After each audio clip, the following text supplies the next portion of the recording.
সুপ্রিয় দর্শক, আপনারা দেখছেন এসপিএন বাংলা টিভি। দেখুন ও সাবস্ক্রাইব করুন এসপিএন বাংলা টিভি, দেশ ও মানুষের কথা বলে। ডিজিটাল বিশ্বে বাংলাদেশের অবস্থান এক নম্বর। ডিজিটাল বিশ্বে বাংলাদেশের অবস্থান এক নম্বর, কারণ আমরা যে জাতি, আমরা এই ডিজিটালকে যেভাবে কাজে লাগাই, তাতে আমি এক নম্বর বলা ছাড়া আর কিছু পাইনি। এই ডিজিটালকে দেখেন, গত কয়েকদিন আগে আমি আমার মিটারে টাকা ঢুকাইতে গেলাম, ইলেকট্রিক মিটার, আমরা ডিজিটাল মিটার পেয়েছি, 250 ডিজিট আসছে, চারটা করে 250 ডিজিট। এখন আমি 250 ডিজিট ঢুকাইতে গিয়ে একবার মোবাইলের দিকে তাকাই, তার মোবাইলে একটা কোড নাম্বার আসে, 250 ডিজিট আসছে। এখন আমি ঢুকাই, আমার কিছুক্ষণ পরে ভুল হয়ে যায়। 2-3 বার চেষ্টা করতে করতে ঘাম দিয়ে গেল। ওই জায়গায় তো আমার ফ্যান নেই। এখন নিচতলায় যে ব্যারবেটার থাকে বলে, আঙ্কেল আমি একটা চেয়ারে, আপনি এইভাবে পারবেন না, এরকম আমারও এসছে। সে একটা চেয়ার এনে দিল, আমি 250 সংখ্যা ঢুকাইতে 3-4 বার ভুল করে ঢুকাইলাম।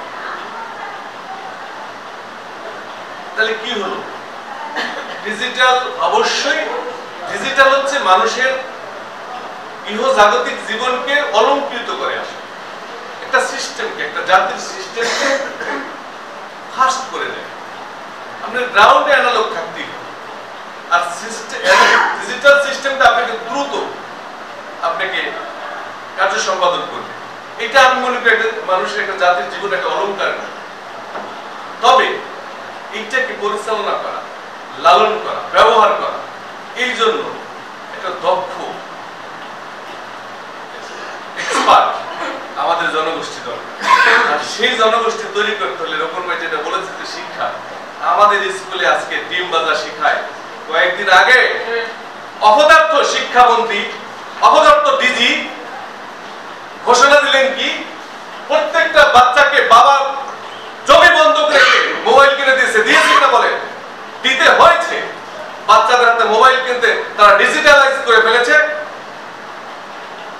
মোবাইল কিনতে হয়েছে, তাদের অনলাইন ক্লাস করতে হবে, এটা করতে হবে, সেটা করতে হবে। তারপর সেই বাচ্চাদেরকে নিয়ে শেখানো হয় ডিম ভাজা। আমার মেয়ে বলতেছে, বাবা একটা মরিচের চারা এনে দাও, মরিচের চারা এনে দাও, মরিচের চারা নিয়ে স্কুলে দেখাইতে হবে। এই হচ্ছে আমাদের ডিজিটাল, এই হচ্ছে আমাদের ডিজিটাল লালনকারী, এই হচ্ছে আমাদের ডিজিটালকে এগিয়ে নেওয়ার, এই হচ্ছে আমাদের ডিজিটাল ব্যবহারকারী, মানে অপদার্থদের অবস্থা। এই অপদার্থরা যতদিন না এই গ্রাউন্ড থেকে, এই ম্যানুয়াল পদ্ধতি থেকে সরে যাবে, মরে যাবে অথবা ধ্বংস হয়ে যাবে, ততদিন এই ডিজিটাল কোনদিন বা বিশ্বের সাথে তাল মিলিয়ে বিশ্বের সাথে কম্পিটিশন করতে ব্যর্থ হবে বাংলাদেশ। সুতরাং এই নিয়ে কথা বলতে আমার ভালো লাগে না। বাংলাদেশ, সেই জন্য আমি বললাম ডিজিটাল বিশ্বে বাংলাদেশ এক নম্বর। যেই দিকে আপনি বলবেন আমি মনে করি এক নম্বর। সুতরাং ওই দিকের আমি যাচ্ছি না। আমি কবি মানুষ, আমি লিখি, আমি গীতিকার মানুষ, গীত লিখি, গান লিখি, শিল্পী মানুষ, গান গাই। চিৎকার করলে গলা তো ছেড়েই গেছে, আর গান কি শোনাবো? তারপরে একটু শোনানোর চেষ্টা করি। বিজ্ঞজনরা বলবে ডিজিটাল বাংলাদেশ নিয়ে তাদের কি স্বপ্ন, কিভাবে করবেন। আমার দেশে একজন পাগল মানুষ আছিল, খুব বুদ্ধিমান, কোনটা কথা বলতো, কিন্তু তার কথাগুলি ছিল অত্যন্ত বুদ্ধিমান, চতুর। তো সে এলাকায় কোনো বিচার সালিশ হলে পরের দিন সে ওটা নিয়ে একটা সমালোচনা করতো নিজে, যে এই বিচারটা এইভাবে হয় না, এইভাবে হয় না, এটা হলে ভালো হবে। তখন আমরা দেখতাম, আমরা যখন তখন যুবক ছাত্র জীবনে দেখতাম যে না, এই পাগলার কথাই তো সঠিক। ওখানে বেশিরভাগ মানুষরা ধারণা করছে উনি তাই বলছে, এবং ওনার ভিতর থেকে কিছু কথা আসতো যে অত্যন্ত চতুর, অত্যন্ত মানে বুদ্ধিমান কথা, যেটা আসলে এই সমস্যা, একটা সমাজকে পরিবর্তন করার জন্য বা একটা সমস্যাকে সমাধান করার জন্য, একটা বিচারকে মীমাংসা করার জন্য ওনার কথা প্রযোজ্য ছিল, কিন্তু কেউ ওনার কথা শোনে না। তা আমরা বলতাম যে মামা ডাক্তার মাতি, আপনি ওই ওনাদের ওই কমিটিতে থাকতে পারেন না, ওই বিচারে বেড়া ওরা যাইলো পান খাইয়া পিঠ ফালাই। ওই এক একজন দেখুন না, বড় বাড়ির মানুষ, ওই অমুক মাস্টার, অমুক অমুক অমুক রাজনীতিবিদ, তাই এরা ছোট্ট বিচারকে বড় করে। কি করে? ডাকছে, দায়িকা এখন জেরা করে কি হয়েছে, এখন বলতে হয় ওই ঘরের মেয়ের সম্পর্ক হয়েছে আরেকবারের ছেলের সাথে। এখন তারা ওখানে উপস্থিত স্টেটমেন্ট নেয়। কি নেয়? যে কি ঘটনাটা কেমনে ঘটলো, কিভাবে হইল। এখন যখন স্টেটমেন্টটা দেয়, এই ঘটনাটা ছিল ছোট্ট,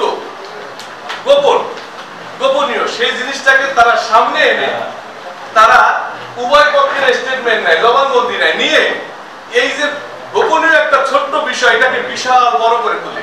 এবং ওই বিচার শুনতে যেই কজন মানুষ আছে, বাহিরেও কিছু মানুষ দাঁড়িয়ে থাকে, তখন তারা সবাই শুনে যায় ঘটনাটা কি, সবাই শুনে যায়।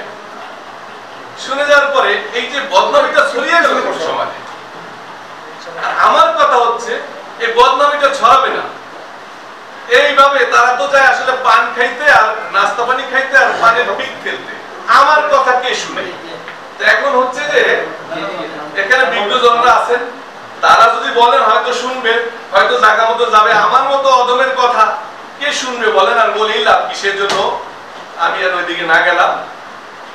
আমি একটু গান গাওয়ার চেষ্টা করি। গানটা লিখেছেন আমার বন্ধু দেশ বরেণ্য গীতিকার সুরকার রবিউল হাসান। গানটা খুব বিখ্যাত, সেখান থেকে আমি একটু গান গাওয়ার চেষ্টা করি।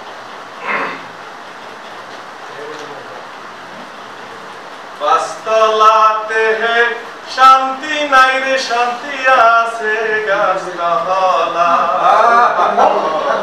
আমার পাঁচতলাতে হে শান্তি নাই রে, শান্তি আছে গাছতলা। আমার এই জীবনে সুখ হইল না, আমি কান্দি আর ঘুরে বেড়াই। আমার এই জীবনে সুখ হইল না, মরিলাম প্রেমের জ্বালায়। পাঁচতলাতে শান্তি নাই রে, শান্তি আছে গাছতলায়। এই জগতে ভালোবাসা নাই, স্বার্থের পিছে সকল মানুষ সুইটা বেড়ায় ভাই। ওরে একটুখানি ভাইবা দেখে আমার আপন কেউ নাই দুনিয়ায়। হারে একটুখানি ভাইবা দেখে আপন কেউ নাই দুনিয়ায়। পাঁচতলাতে শান্তি নাই রে, শান্তি আছে গাছতলায়। আমার দুঃখের কথা শুনবার মানুষ নাই, দুঃখের কথা সরি গলা ছিঁড়ে গেছে। ধন্যবাদ। ছিলাম যে গলা ছিঁড়ে গেছে, আরেকদিন শোনাবো। ভালো থাকবেন সবাই, সুন্দরভাবে যেভাবে আসছেন আমি প্রার্থনা করি।